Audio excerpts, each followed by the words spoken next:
Okay, now I'm ready. Aliens. I want to believe in aliens. Out there, there's so many stars. Why wouldn't there be a whole nother thing? Lately, I haven't been watching too much adult TV. It's usually just like Kidz Bop for my daughter. Probably fist bump. Surprised eyes. Are there specific names to them? I don't know. Yeah. Probably Star Wars, like Mandalorian and stuff. I'm down. I like their code. Unfortunately, nicotine.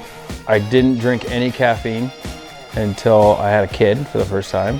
What was that? John Daly? Caffeine plus nicotine equals protein.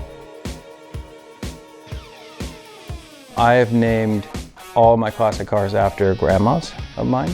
So Ruth was my mom's mom, and then I had large Marge. The grandmas were like the same age as the trucks and cars and stuff, and so I'm like, well, you can't name it like a new age name. Why do you want to know?